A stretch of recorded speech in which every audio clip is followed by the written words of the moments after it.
በ1979 የተካሄደውን የኢራን እስላማዊ አብዮት ተከትሎ ላለፉት 45 ዓመታት በላይ የኢራን መንግስት ዋነኛ ስልጣንን ተቆጣጥረው የቆዩት አያቶላህ የሚባሉት መንፈሳዊ ጠቅላይ መሪዎች ሁለት ብቻ ናቸው።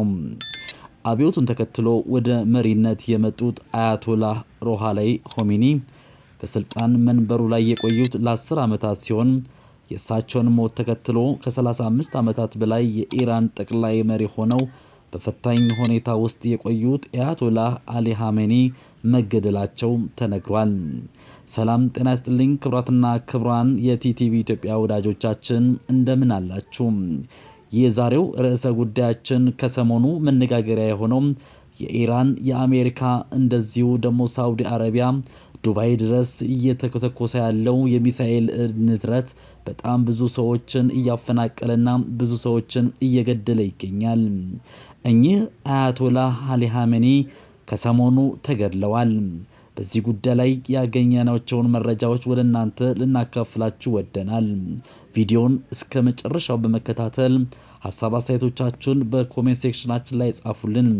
ቪዲዮዎቻችንን ላይክ አድርጉ። እስራኤል ከምድረ ገጽ እንድጠፋ ይፈልጋሉ ስትል ምትከሳቸው ኻሜኒን ለማጥመድ ለአስርታት ስታደባ ቆይታለች። የእስራኤል የስለላ ተቋማት ኢራን ውስጥ ከታዋቂ የኒውክሌር ሳይንቲስቶች አንስቶ ወታደራዊና ፖለቲካዊ ባለስልጣናትን እንዲሁም በጥብቅ ሲጠበቅ የነበረው የሐማስ መሪን ኢስማኤል ሐኒዮን ጨምሮ ኢራን ውስጥ መግደል ችለዋል። ጠቅላይ መሪው ግን በቀላሉ ኢላማ ሊያደርጓቸው ሳይችሉ ቆይተዋል። ቅዳሜ ጠዋት የካቲት 21 2018 ዓ.ም ቴህራን በሚገኘው የአያቶላህ አሊ ኻሜኒ መኖሪያ ላይ በፈጸመችው ከባድ ጥቃት መገደላቸው ተረጋግጧል። የኢራን እስላማዊ ሪፐብሊክ ጠቅላይ መሪ የነበሩት የ86 ዓመቱ አዛውንቱ መሪ ማን ነበሩ? በኢራን አብዮትና በጠቅላይ መሪነት ውስጥ ሚና ምን ነበራቸው? ከየትስ ተነስተው ከኢራን ጠቅላይ መሪነት ላይ ደረሱ? አያቶላህ አሊ ኻሜኒ ከሰሞኑ መገደላቸው እንደ ነቂስ የወጣው የኢራን ነዋሪ ብዙ ሰዎችንም እያነጋገረ ነው። የእሳቸው ደጋፊ ለጉድ ነው።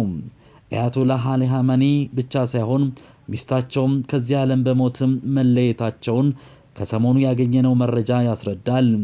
የዚህን አያቶላህ አሊ ኻሜኒ በተመለከተ ማናቸው፣ ምን ሰርተዋል፣ እስከ መሪነት ሲያበቃቸው ምክንያት ምንድነው የሚለውን ግለ ታሪካቸውን እንፈትሻለን። አያቶላህ አሊ ኻሜኒ እንደ አውሮፓውያን አቆጣጠር በ1979 ከተካሄደው የኢራን አብዮት በኋላ ሁለተኛው የሀገሪቱ የበላይ መሪ ሲሆኑ ከ1989 ጀምሮ በበላይ መሪነት ስፍራ ላይ ይገኛሉ። ወጣት ኢራናውያን ያለ እርሳቸው አመራር ህይወትን አያውቋትም። ኻሜኒ ሽኩቻ በበዛበት የኃይል ማዕከል ላይ ተቀምጠዋል። ማንኛውም የህዝብ ፖሊሲ ጉዳይ ውድቅ ማድረግ እንዲሁም መሾምና የመሻር ወሳኝ ስልጣን አላቸው። ኻሜኒ የኃያሉ የኢራን እስላማዊ አብዮታዊ ዘብ ጓድን የሚያጠቃልል ጦር ኃይል ዋና አዛዥና የአገሪቱ መሪ እንደመሆናቸው ስልጣናቸው ቀላል አይደለም። ኻሜኒ በአውሮፓውያኑ 1939 በኢራን ሁለተኛዋ ትልቅ ከተማ ማሻሃድ ነው የተወለዱት።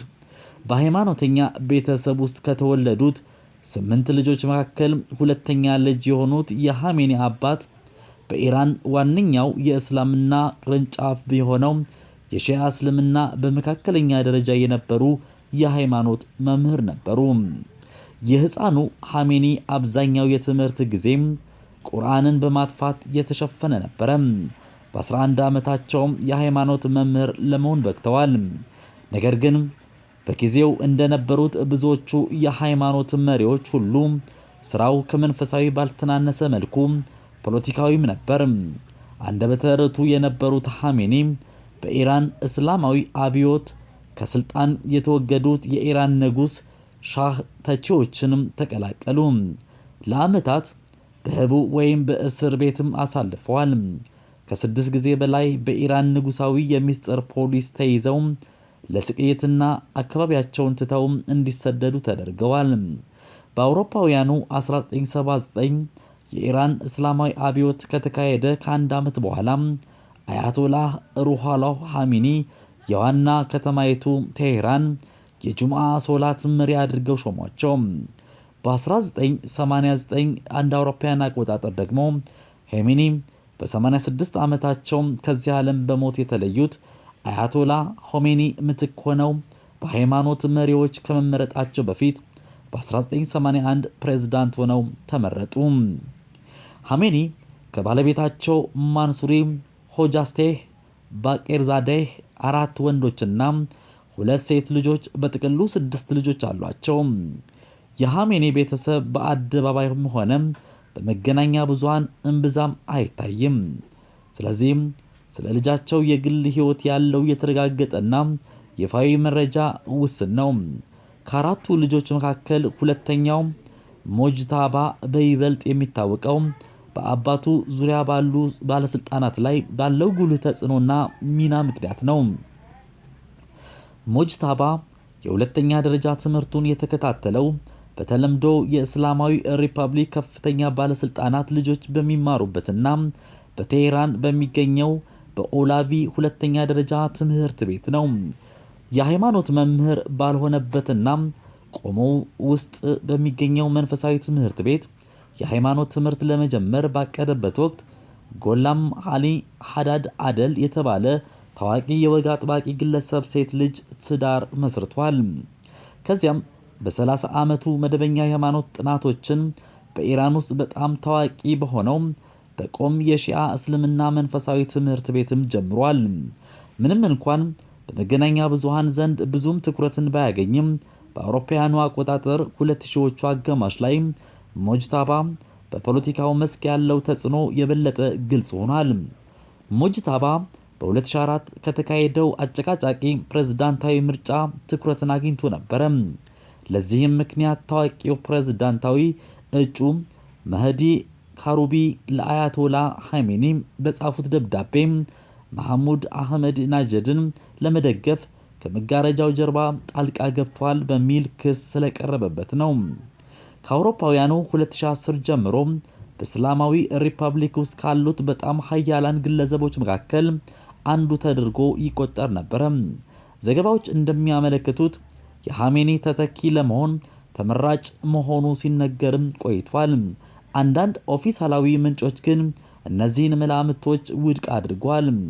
አሊ ሐሜኒ ንጉስ ባለመሆናቸው ዙፋናቸውን ለልጃቸው በቀላሉ ማስተላለፍ ባይችሉም ሞጅታባ በአገሪቱ ህገ መንግስታዊ አካላት ላይ የበላይነት ባለውና ከፍተኛ ስልጣንን በያዘው የጠቅላይ መሪውን ቢሮን ጨምሮ አክራሪ በሆኑት በአባቱ ዙሪያ ባለስልጣናት ውስጥ ሳይቀር ከፍተኛ ተሰሚነት አለው። ሙስጠፋ ሐሜኒ የቤተሰቡ ደግሞ የአሊ ሐሜኒ የበኩር ልጅ ነው። ሚስቱ አክራሪ ወግ አጥባቂ የሃይማኖት መሪ የሆኑት የአዚዞላህ ሆሻቫትክ ልጅ ናቸው። በ1980ዎቹ የኢራን ኢራቅ ጦርነት ወቅት ሁለቱም ሙስጠፋና ሞጅታባ በጦር ግንባር ተሰልፈው ነበር። ሶስተኛው የአሊ ሐሜኒ ልጅ መሱድ የሚባል ሲሆን በአውሮፓውያኑ አቆጣጠር 1972 ነው የተወለደው። ከቆም መንፈሳዊ ትምህርት ቤት ውስጥ ወግ አጥባቂ የመምህራን ማህበር ግንኙነት ያለው ታዋቂው የሃይማኖት መምህር ሞሐሰን ሐራዚ ሴት ልጅ ሱዛን ሐራዚ ጋር ትዳር መስርቷል። ማሱድ ሐሜኒ ፖለቲካ በደረሰበት የማይደርስ ሲሆን በህዝቡ ዘንድ ስለሱ ብዙም በይፋ የሚታወቅ ነገር የለም። ቀደም ሲል የአባቱን ስራዎች የሚቆጣጠረውና ለአያቶላ ሐሜኒ ቁልፍ የፕሮፓጋንዳ ክንድ ሆኖ የሚሰራውን ቢሮ ይመራ ነበር። የአባቱን የህይወት ታሪክና የግል ማስታወሻዎችን የማጠናከር ኃላፊነትም ነበረው። የቤተሰቡ ትንሽ ወንድ ልጅ መይሳም የተወለደው በ1977 እንደ አውሮፓውያን አቆጣጠር ነው። እንደ 3 ታላላቅ ወንድሞቹ እሱም የሃይማኖት መምህር ነው። ባለቤቱ ስሟ በመገናኛ ብዙሃን ተጠቅሶ የማያውቅ ሲሆን ከ1979 አብዮት በፊት አብዮታዊ የሃይማኖት መምህራንን በገንዘብ በመደገፍ የሚታወቀው ሀብታምና ተደማጭነት ያለው ነጋዴ የመሐሙድ ሉቻሊያን ልጅ ነች። መይሳም ከወንድሙ መእሱድ ጋር የአባታቸውን ስራዎች በማሰባሰብና በማሳተም ስራ ውስጥም ተሳትፏል።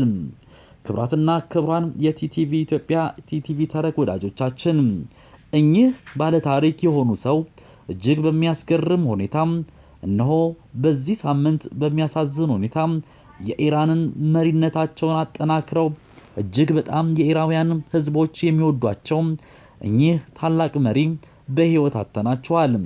አያቶላህ ኻሜኒ እንደ አውሮፓውያን አቆጣጠር በ1969 የተካሄደው የኢራን አብዮት ሁለተኛውን የሀገሪቱን የበላይ መሪ ሲሆኑ ከ1989 ጀምሮ በበላይነት መሪነት ስፍራ ላይ እንደሚገኙ ይታወቅ ነበር። ዞሮ ዞሮም ከሰሞኑ መነጋገሪያ የሆነው የዓለም መነጋገሪያ አጀንዳ ሆኖ በሰፊው በተለያዩ መገናኛ ብዙሃን እየተዘገበ የሚገኘው የኢራን፣ የሳውዲ አረቢያ፣ ዱባይ ያሉት ጦርነቶች እጅግ በሚያስገርም ሁኔታ እያየሉ ይገኛሉ።